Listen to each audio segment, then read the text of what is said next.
Hello and welcome. Thank you all for joining us today. I'm really excited to be here at this year's Think Tanks Conference and super looking forward to today's discussion. We've got three amazing speakers with us. I'm super excited to kind of hear from them on this topic. Just to briefly introduce myself, my name is Naomi Isaacs. I am a strategist at an agency called Soapbox. We are a creative studio for ideas that matter. So we work with some of the world's leading mission-driven policy, research advocacy organisations to really help them communicate in more imaginative and more impactful ways.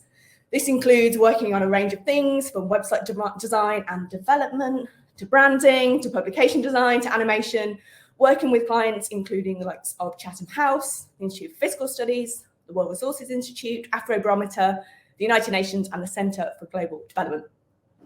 As I said, I'm joined today by three amazing speakers. Anne will be with us in a minute. I think she's just checking her internet connection and volume is working. But today we're really going to discuss the topic of think tanks and the next generation. So before I introduce everyone, I'm just going to start by briefly framing what we mean by that theme, just with a few sort of open-ended, overarching questions on things. I think there's lots of different points and ideas that can fit under this topic. Some of the things that we're kind of thinking about here are how and to what extent should think tanks engage with younger audiences and must engage with younger audiences. Is there a responsibility or a necessity to do so, particularly as we're thinking about the future beyond the short term? We're thinking about big intergenerational fundamental challenges such as climate change. Is engaging and bringing in younger audiences part of how we consider what we owe to younger generations as we think about the future, not just those growing up today, but also the future generations that we'll never even meet and that will follow? In practical terms, how do we ensure that the voices, the priorities, the concerns, but also the fresh, different perspectives of the next generation of younger audiences are given space and weight and thought and are reflected in discussions around policy and decision-making processes? And finally, how might think tanks reach and communicate with those audiences, with that next generation, and what are the most effective ways for them to do so? So I hope you agree there's quite a lot to think about and sort of chew on in the discussion today. And as I said, we're lucky enough to have three brilliant people join us today to share their thoughts, experiences, perspectives on this topic. I'll just briefly introduce them quickly. So first up, we have Alicia. Alicia is a digital inclusion thinker, doer, and artivist. She currently works as an ICTD research fellow at the United Nations University, a strategic consultant in defining digital transformation at Salto Youth, and a researcher in the EU Council of Europe Youth Partnership. Since 2010, Alicia has researched, co-designed, facilitated, and evaluated digital inclusion and education programs internationally. She's experienced working both on high-level projects and publications, for example, for organisations such as United Nations University, ITU, and the Council of Europe, as well as smaller-scale community-led projects such as digital literacy workshops. Hello, Alicia. We're also here with Fatou. Fatou is a social scientist and international expert with approximately 15 years' experience creating, implementing, and leading projects at the intersection of gender equality, planetary health, and women's leadership. She's worked for UNICEF and the WHO Foundation and founded the Survivor Dream Project, a project dedicated to providing psychosocial support to girls and women survivors of the Sierra Leone Ebola outbreak. Additionally, she has built information chatbots deployed in over 50 countries, designed rights-based programs focused on girls and women, and worked on humanitarian crisis response in Mozambique, Malawi, Indonesia, Bangladesh, and northeast Nigeria. Fatou holds a BA in Gender Studies and Political Science from the University of British Columbia and a Master's in Public Policy from the University of Oxford. Presently, she's a Mo Ibrahim Fellow in the President's Office of the African Development Bank and a doctoral candidate at the Harvard T.H. Chan School of Public Health. Hi, Fatou. And finally, Anne, I think, has just joined just in time. We're joined with Anne. Anne serves as the head of human resources and co-lead in the community management team at Polis 180, a grassroots think tank for foreign and European affairs in Berlin. Anne is interested in political narratives and civic education, as well as democratic backsliding. Having studied in Maastricht, Vienna, and Wrocław, she's been working for the German Marshall Fund of the United States, a US-American think tank dedicated to transatlantic and European affairs for the past 3 years, which focuses on German foreign policy, the Weimar Triangle, and European coordination and cohesion. Welcome, Anne. Thank you so much. And thank you all for joining us today. Just briefly, in terms of the format, I think it will probably feel pretty familiar if you've been to a few of these OTT sessions. We're going to start by just sort of hearing some reflections from Alicia, Anne, and Fatou. They'll spend 10 minutes or so sharing sort of their thoughts on the theme and sort of speaking a little bit more around their experience and their perspectives and their understanding of that as a topic. There'll then be a little bit of time for reflections between them if they want to respond or kind of build on any of the comments that have come up in each of their respective discussions. And then we're going to open it up to the floor for questions. As we're going through, please feel free to use the chat, add comments, add thoughts, add ideas and questions as we go through. I'll keep an eye on that and then we'll approach and sort of breach those at the end. So to get things started, I'm going to hand over to Alicia, who's going to sort of kick off and speak a little bit about her take on the topic of think tanks and the next generation. Thank you, Naomi, for inviting me and for introducing my work. Like you said, the center of my work is focused on digital youth inclusion. So for a number of years, I have worked with young people, kind of using all sorts of digital technologies to share messages and, you know, to possibly become empowered for digital technologies as well. And as you can imagine, things have become very difficult in recent years. Initially, when we started using digital technologies, it was all very, you know, aspirational, and we thought we were going to change the world, you know, with the Arab Spring, the time where digital technologies were like super kind of perceived as a force for positive social change. Things have changed in recent years, and the internet is a huge business, and there's young people are certainly being datafied, monetized. You know, their participation is kind of on the verge on so many different contexts and issues, socio-economical issues, cultural, the digital aspect of their life, their development, and their, you know, they're basically their free will, because they totally live in a totally different world, which is unknown to us, and not having been, you know, growing up in such a dynamic and unpredictable reality is something that we don't know personally. I don't know personally. Trying to research it is a huge issue as well. And then from the perspective of this seminar, actually trying to find a meaningful way to engage with young people through the use of digital technologies, perhaps in my case, without doing it in a tokenistic and also kind of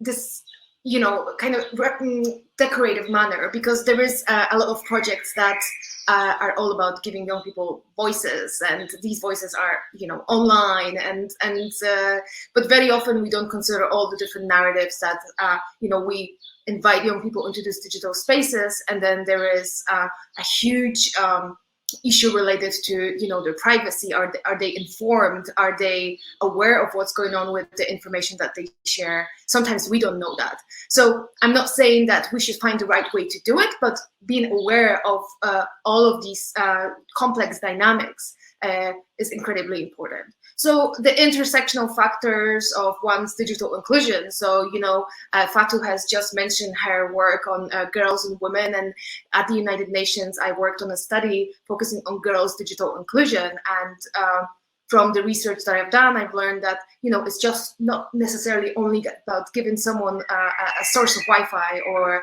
an iPad, perhaps, but it is about understanding the cultural dynamics and social economic impact. So the power dynamics in the networks around girls, and you know, who's gonna empower them or stop them from participation. So I guess in the efforts to engage with young people, also understanding the diversity there and the power dynamics that they live in.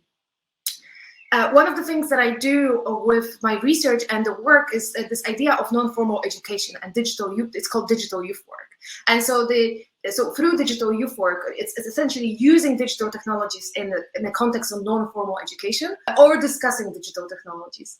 And when we take a step back and think about non-formal education, you know, a few years ago, pre-technology, we could always rely on this dynamic between a person, an educator, and a young person, you know, creating this empowerment environment and you know, positive narratives. Now we have to think about the digital technologies aspect, which is in the middle, and it's about, you know, understanding its role and to what extent is this actually allowing us to positively change our processes, or to what extent is it actually influencing all of these processes, and how ethical it is to use it, how reliable are young people's perceptions of certain things when they do it online. So I think all of these things are very important. And if I might just finish with something that I've learned from young people directly themselves, is that just last year the Young Feminist Manifesto was published, and I was curious to learn about some of the issues that are there, kind of linked to young people's participation and their advocacy movements. And I found this document very informative and challenging, in a sense that many young people talked about burnouts.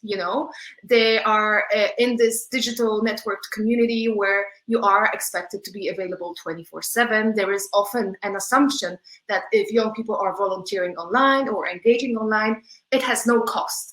And we do know that young people have to pay for the data, to engage, to communicate. We need to support them to do this in a meaningful way. So, so I think that's the key aspect of not leading them to burnout, and ensuring that they have the right support, meaningful support, also acknowledging that we don't know everything, right? So it's about kind of co-working together to understand what the safety issues might be, the privacy issues. And very often when you actually work with the young people, and I worked with some organizations in the past where the young people themselves decided on the platform that would be used in a certain advocacy movement, so they were the ones investigating the data, the policy, the privacy procedures within this application. So I would say once more, and okay, so the final thing that I'm going to say is that in this manifesto, the young people said, okay, well, we need to get paid for our engagement. Take us seriously. We are spending so much time. It's amazing to be a passionate volunteer, but this idea of a role model and these exhausted young people who are representing the world, or our young people in our organization, they said this, they said that. They need proper support. They need they need to get paid. They need support for their Wi-Fi, and that comes directly from the manifesto that I recommend to the reading list. I'll try to share a link actually in the chat. So that's all I have to say. I hope some of it was positive, maybe not. No, that was wonderful. Thank you so much, Lucia. And yes, please do share a link to that in the chat. That sounds fascinating. And I think, so much from that was, I think, really, really helpful. There's a lot to unpack, which I hope we can do when we get to the Q&A as well. I think I was sort of particularly struck by the sort of points you kind of were making throughout that, of really ensuring that engagement is really meaningful and really genuine and reciprocated, and people are kind of paid for their time, but it's done in a way that isn't tokenistic and isn't decorative, but is really, really coming from a place of really wanting to incorporate these perspectives and working together and collaborating to develop something. I think that's a really important point that we can explore a little bit as we go through. At this point, I'm going to bring Fatu into the conversation as well, to speak a little bit about her take on the question and the kind of concept of think tanks and the next generation. So I'll open up the floor to you, Fatu. Thank you, Naomi. Can you hear me clearly? All right, good. I'm just a little nervous. Thank you for the invitation and to hold space with Alicia and Anne and everyone else here. I love the introductions and seeing where people are from. I keep thinking that these conversations and holding space around this level of granular thinking and dialogue is so important, because these questions are happening decade after decade after decade. And I'm beginning to feel old when we're talking about the next generation. I'm like, what next generation? Just a couple of years ago, I was the next generation. Now I'm this generation. What does that really mean? But in my line of work and the perspective in which I come to this space and I think about this is the fact that, I've worked and I am an African. And not only that, I don't come from the biggest economy on the continent. I come from a very small country in West Africa, Sierra Leone, which up until when I moved in 2011 had an internet penetration that was less than 5%. Telephone connectivity was quite low. according to the World Bank, illiteracy levels were at 60% across the population and 80-something% for girls, right? And so that was the context in which I worked on sort of quote unquote empowerment. So when we're talking about the next generation, whatever that means, when we're talking about young people around the world today, when I think about the African context, I think about youth population dividend and the fact that in the next, by 2030, it will be the most populous continent in the world. When I think about think tanks and sort of the implicit and explicit power dynamics that they play on the continent of Africa in terms of how we think about knowledge exchange and sharing within the continent, external to the continent, a couple of words stick out to me, and I will give some examples to illustrate that. And what I've learned in my journey as someone that has worked in development and very much like Alizia as well in digital technology and innovation, and really leveraging this Africa's increase in digital penetration, SMS, smartphones, simple phones, yay, they now have access to phones so we can bombard communities with lots of conflicting information. And I was a part of that sector that really leveraged technology and its sexiness, right? But a couple of things that has stuck out for me are words like knowledgeable, really reminding people, communities, young people of all economic classes, urban, rural, that they are knowledgeable. Their indigenous ways of knowing, seeing, understanding the world actually matters. And coming from that premises from the get-go. I'm not here to empower you, you're already that, but how do we create an enabling environment to power what you know? The second thing is around ownership, right? When I think about think tanks, so you have this knowledge, how do we ensure that, we're doing it in an ethical way, whatever the mechanism is, that you're owning the process, you're co-creating truly with you, we're acknowledging power imbalances, and we're able to ensure that you're part of the design to implementation process, and trust. Right, this entire relationship between think tanks and partnerships and communities is around trust. And under trust, words for me like partnerships, like how do we build trusted partnerships across the board? How do we think about accountability that's reciprocated, right? So that young people and how they're using media technology and sort of like the democratization of information is accepted, is wonderful, is liberating, and I'll talk about that, but that they're also sharing factual information and they're held accountable for that. And then the very systems that they look up to as verified information are also accountable about the information that's been shared to young people. And then lastly, really tapping into the generation for them to know that they can lead.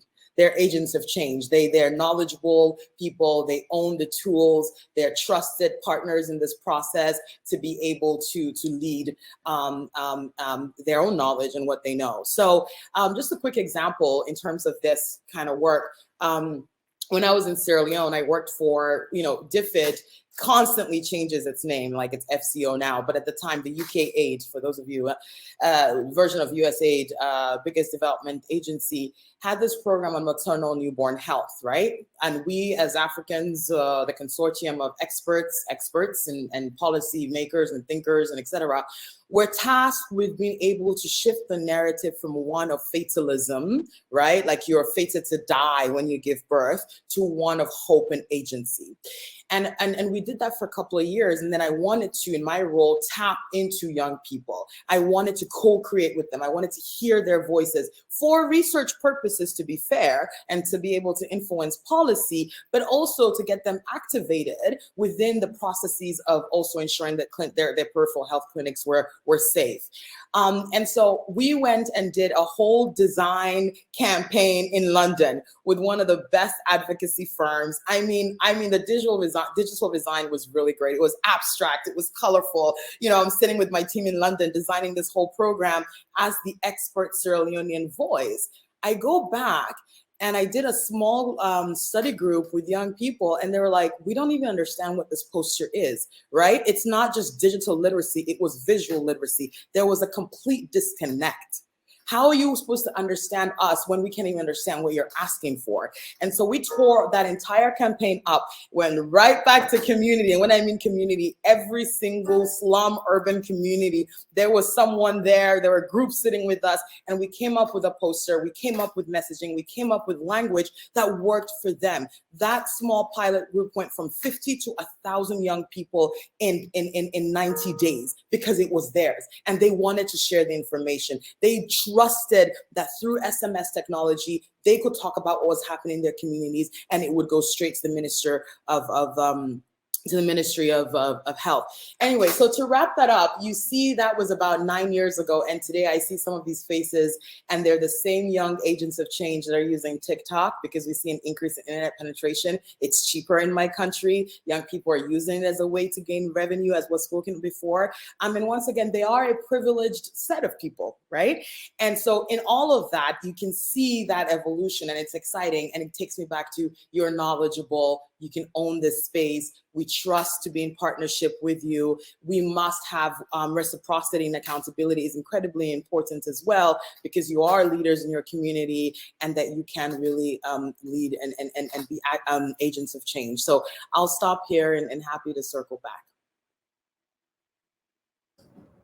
Thank you, Fatou. That was amazing. It was so wonderful to hear you talk through your taking it and that kind of practical example as well. You know, words sort of jumping out to me that you mentioned there around co-creation, agency, and hope, which I really like, sort of surfacing to the top as well. So thank you very much. And again, I think we can explore some of those points in the Q&A as well. So as a reminder to everyone, do get your questions in on the chat. We'll be having a bit of a Q&A at the end.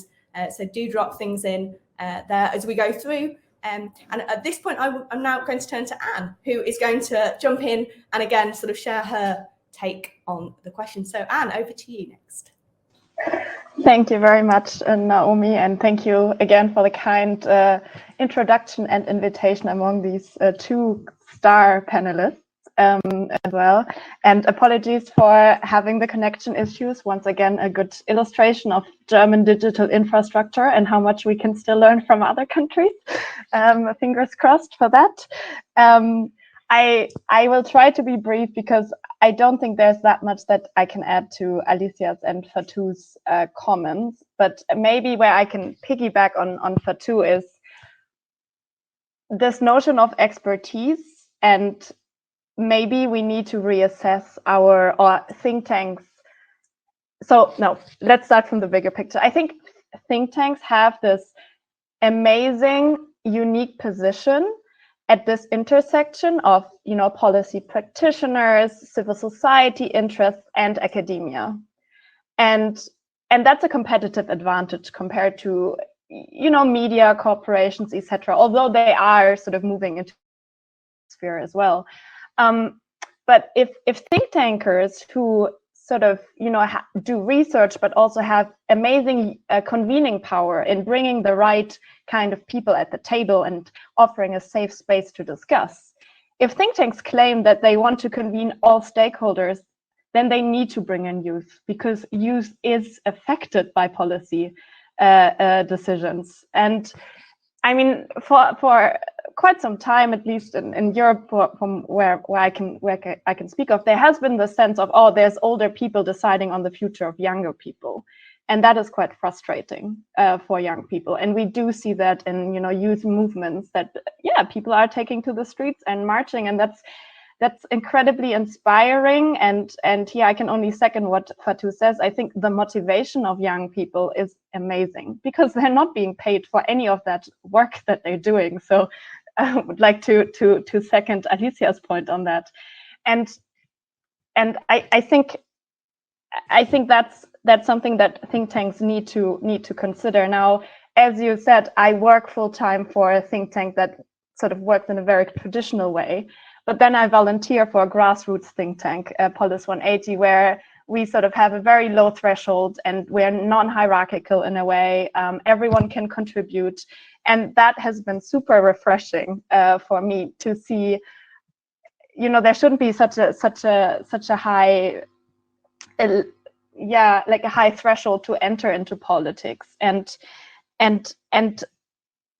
young people have this amazing ability to think outside of the box because they're not as entrenched as sort of older generations are into that kind of thinking. And I mean, I work in foreign policy, so the war in Ukraine and sort of these kind of power shifts are influencing our thinking. And when I turn to young people, it gives me hope, because they do have new ideas on how best to address this. And I wish think tanks would do the same more often. And there are definitely initiatives that do that, and there are young leaders who are so inspiring and who are getting a seat at the table.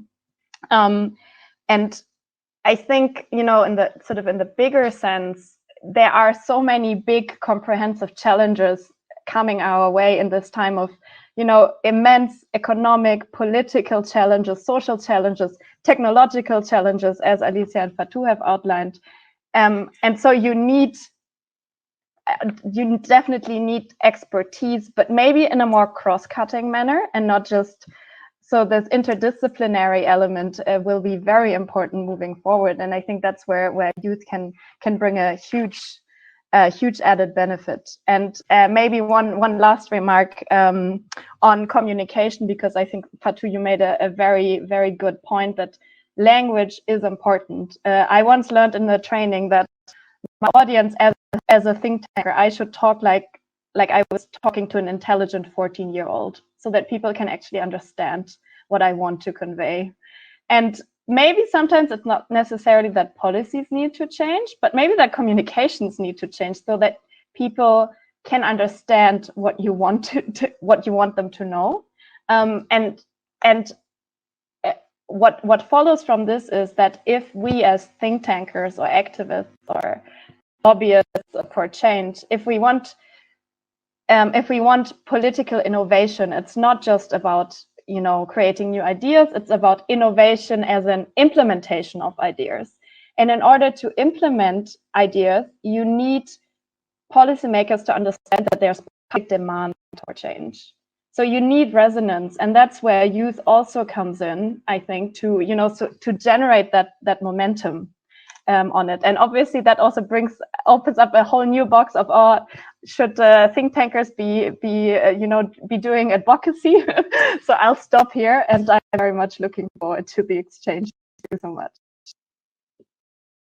Brilliant. Thank you so much, Anne. I think, again, lots and lots in that to unpack and to explore in some of the questions. I think a couple of things that I sort of particularly noted down when you were sort of speaking there was the notion of, you know, speaking their language, if you like, and how that sort of comes to life. But also, I really like your point around those outside of the box perspectives, and youth as this sort of superpower for think tanks to actually, you know, come in with different perspectives and different viewpoints and different experiences, and kind of being kind of outside of that world, and what that brings through working together in a kind of co-creative and a kind of open collaborative way. At this point, you've all kind of had a chance to kind of share your initial commentaries. I guess I'll just kind of open it up between the three of you. Is there anything anyone wants to respond to in terms of the sort of discussions that we've had so far? Anything anyone wants to build upon at this point before we sort of open it up to some wider questions?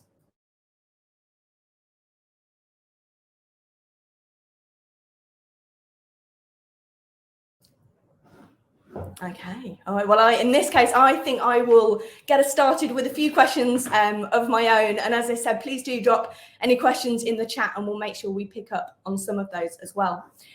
But one thing that I sort of noted down when I was thinking about this session, and I think thinking about some of the discussions that we've since had, is what do you think is the number one thing that people shouldn't do when trying to build relationships with younger audiences? Is there anything that you think, you know, definitely should be avoided, or is absolutely a no-go? What would be that sort of one piece of advice that you would say, or never do this, always avoid it?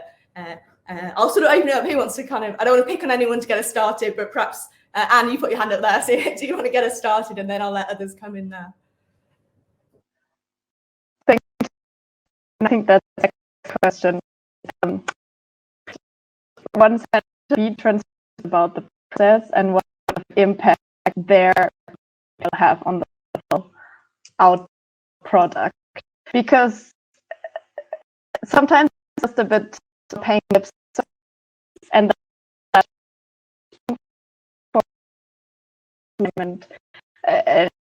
thinking into the work and sort of being recognized as the whole process.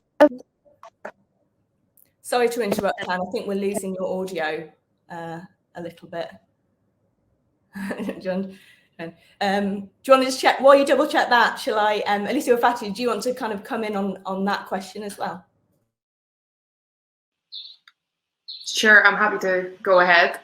I guess one of the things that comes to mind is this idea that very often when we engage with young people, we impose this idea of empowerment and big social change, you know? So some of the research that I've done in the past was around social impact of initiatives with young people. And very often what I heard was that young people felt obliged to become a story of positive change. You know, there had to be a story told of someone changing something, especially if, you know, funding matters and funders want to see positive impact. But in a sense, I don't think we learn anything new about what young people need if we are kind of sticking to the same funding idea or the same idea of change, empowerment. So the idea is, what I would like to see is not to expect everybody to become a story of change and the way we define change. So that would be my number one no-no. Fatih, do you want to come in on that, or Anne, do you want to test your sound again?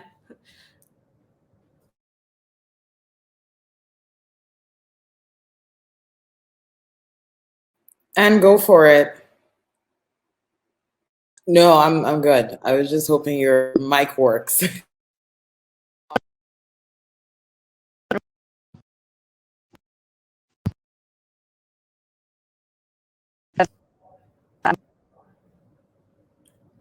Oh, sorry, Anne, we haven't got you on that one.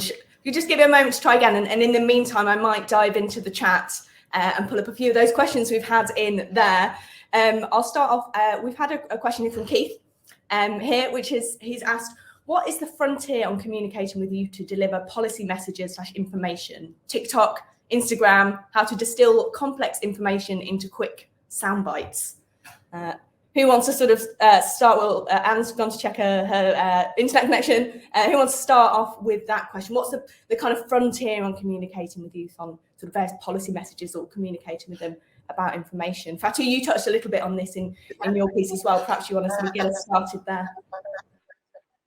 Yeah, sure. I think this is so before working for the African Development Bank, where I am right now, I spent many years at UNICEF. And that was the biggest question in that development space. And if you know UNICEF, that's what we do really well, communicate.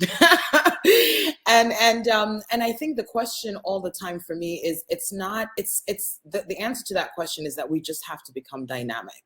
Wherever people are, we go, including the traditional means. So you know, it's a fine balance between being able to keep up with what's happening and not underestimating or overestimating how popular and how with it we must be, and not forget that, you know, the digital divide is real. People absorb information differently. And that we must be as dynamic in our reach, so that we are doing sound bites in places like where TikTok is.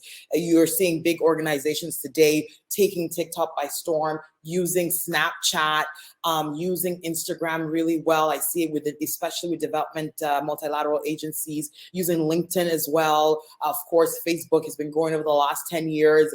People have really built cultures around that and conversations. We've used in my previous work Facebook extensively to actually mine data. We've used Facebook as a way to do two-way communication with young people. We've done simulations on Facebook. So that is tried and tested for better or worse. And we've also learned the unethical components of doing that on these platforms. And at the same time, where I work, we work and try to reach the last mile. This is not a utilitarian approach. And so there is that, how do we sort of merge the digital with the physical? And how do you still use radio? And how do you still use megaphones? And how do you still use community groups, right? The point is, it's not just about how we're sending information and how we are putting our information in the mix of information flow. It's how we're building trust, and there's space to communicate, in my opinion.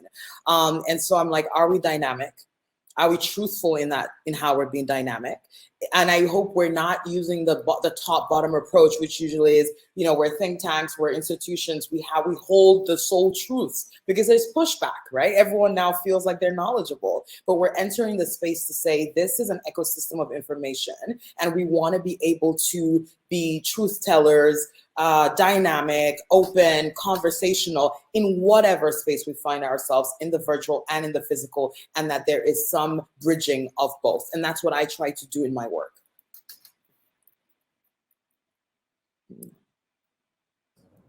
Thank you, Fatih. Alicia, Anne, do you want to come in on anything there as well?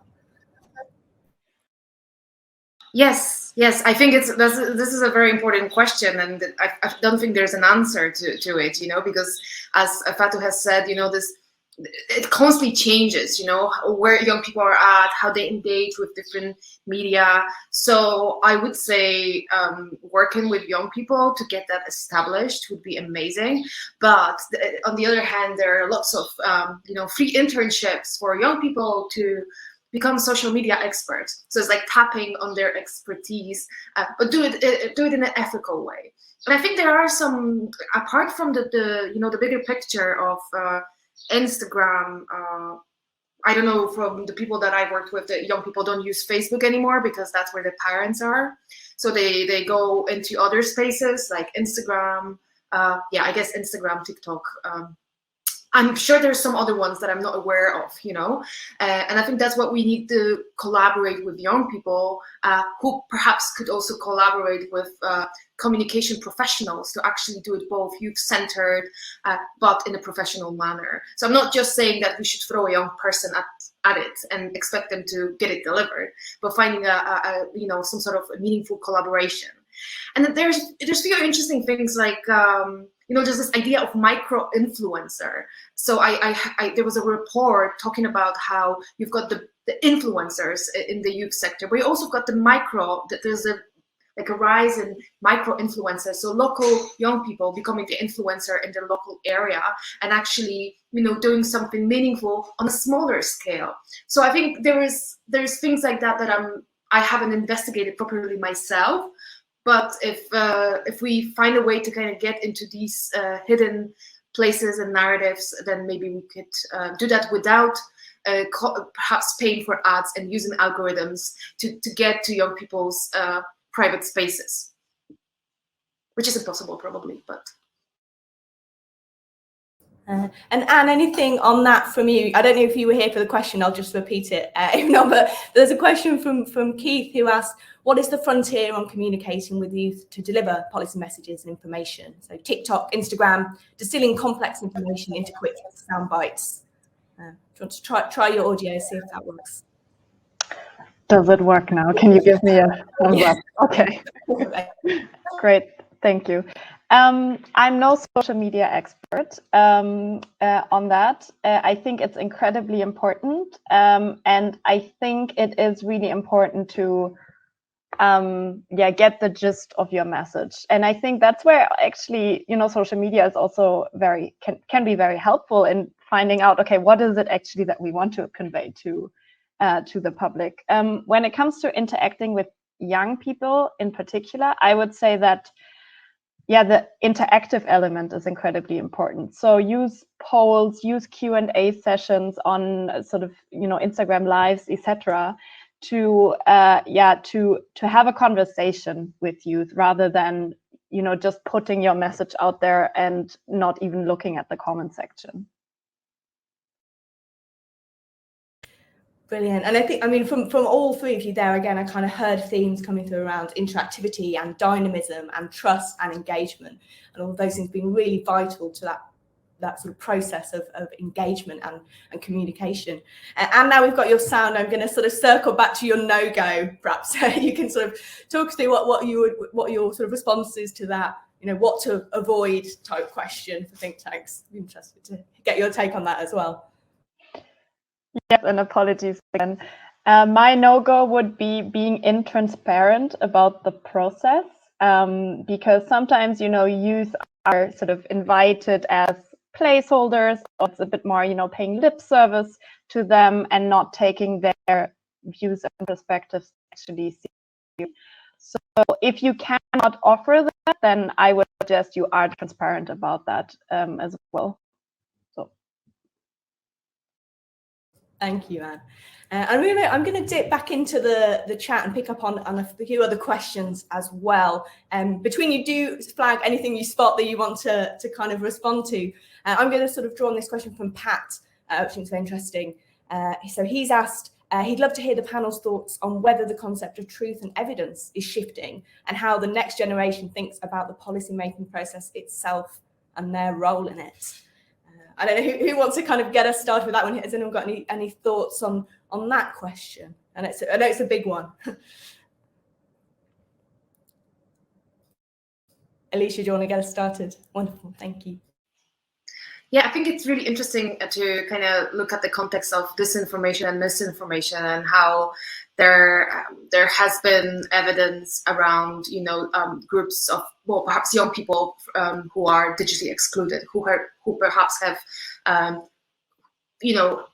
not only limited access to digital technologies, but also not having the digital competencies. So, for instance, having a phone and using social media, but not being able to critically analyze the content, but also use like a computer, to apply for a job, for instance.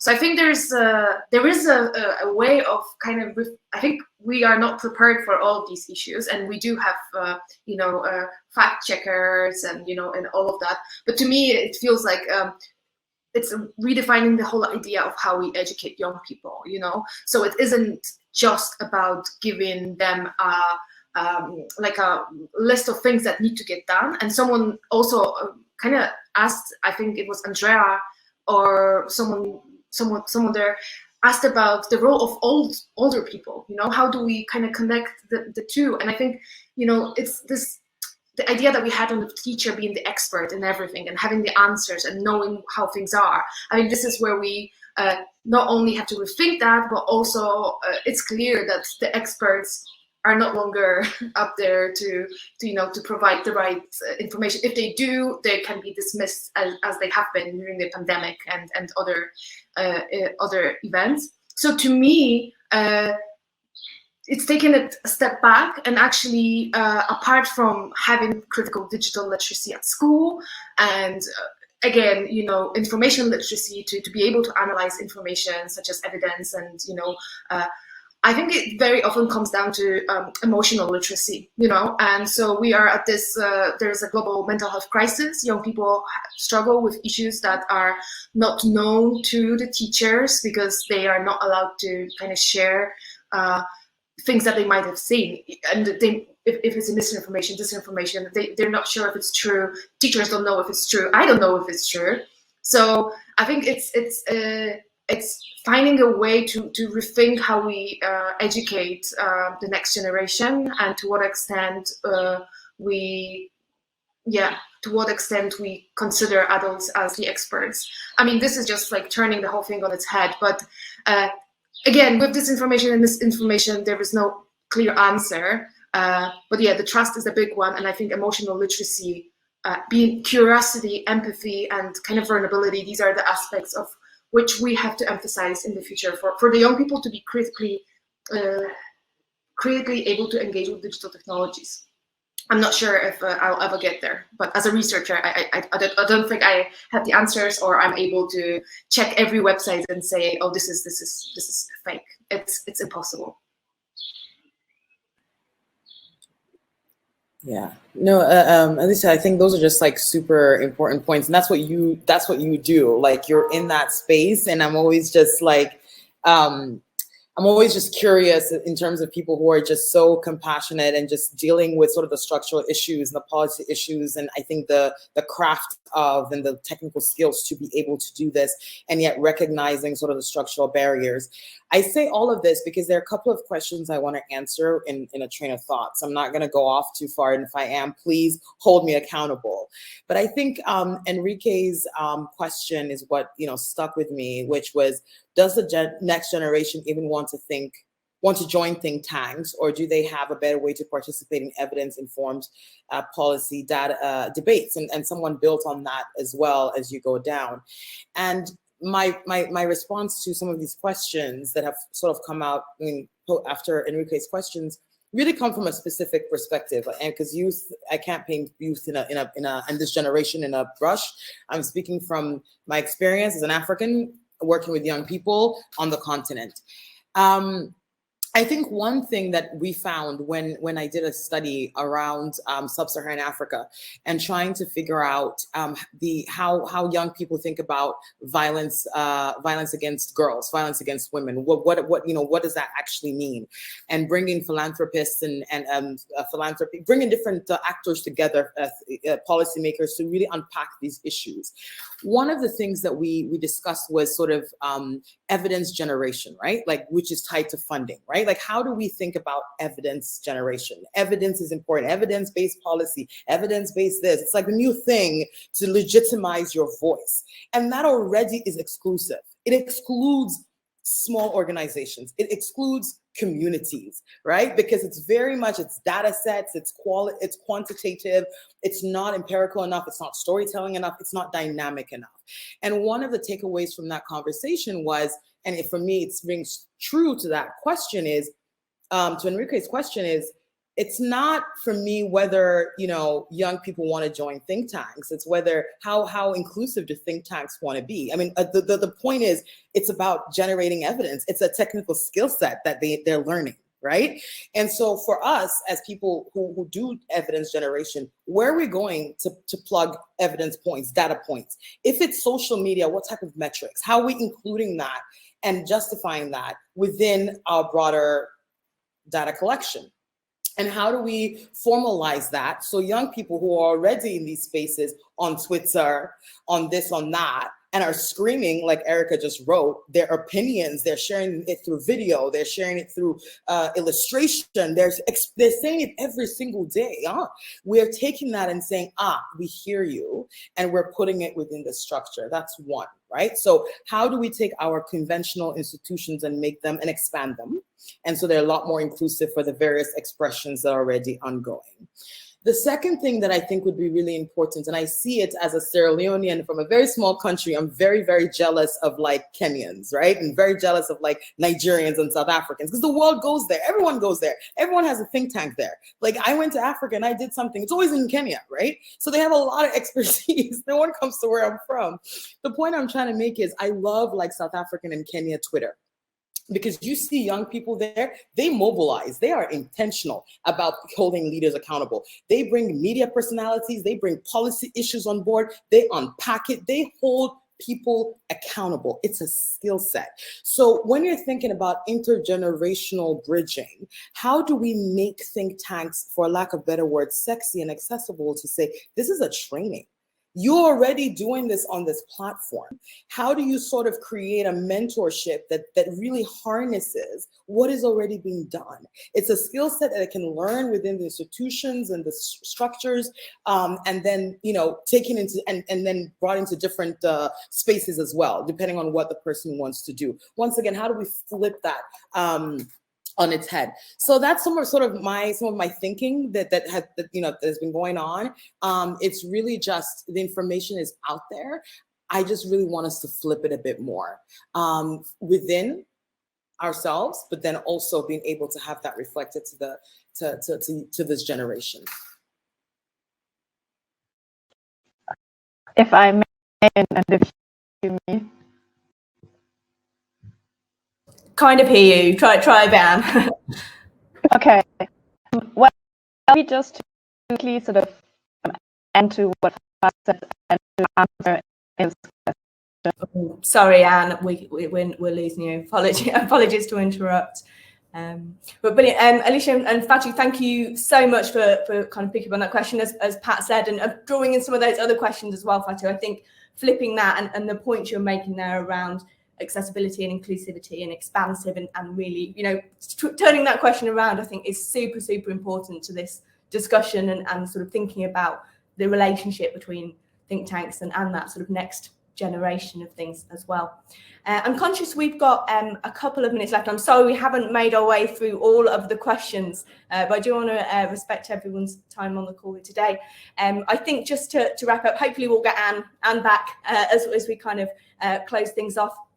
But I think from my perspective, I just want to say thank you to On Think Tanks for hosting us today. Thank you all for joining and your questions. As I said, I'm sorry we couldn't get through them all. I think we could probably have this conversation for many hours. I think there's lots and lots of stuff to dive into on this. But finally, I will say a massive thank you to Alicia, Fatu and Anne as well for taking the time to join us, sharing their insights and perspectives. I'm really honoured to be among such extraordinary people with really amazing perspectives and thoughts and inputs on this question. So really, really appreciate you taking the time to join. I guess before we finish, I want to give you an opportunity, any sort of final comments or thoughts from you three before we wrap up for today. I've dropped my comment into the chat, so it's always nice to talk about young people without young people, and I think this event would be, it is incredible, but it could be even better if young people were here. So next generation, nothing about next generation without the next generation, if that makes sense. But it's been a great event, and I've learned a lot from you all, so thank you for having me.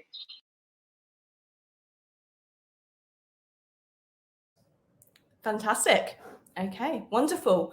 Well, yeah, just from the Soapbox side, you can follow us at Design by Soapbox on Twitter if you want to hear more, and sort of, I think we'll tweet a little bit about this event there as well. And I think I'm correct in saying there is a full day of OTT conference planned for tomorrow. So do check out, hop in and tune into a lot of those events, and exciting discussions will be continuing around this theme of partnerships for change. But yeah, I think that is it for today. Again, thank you, Alicia, Anne and Fatu, and thank you everyone for joining and engaging in the chat as well. Really appreciate it.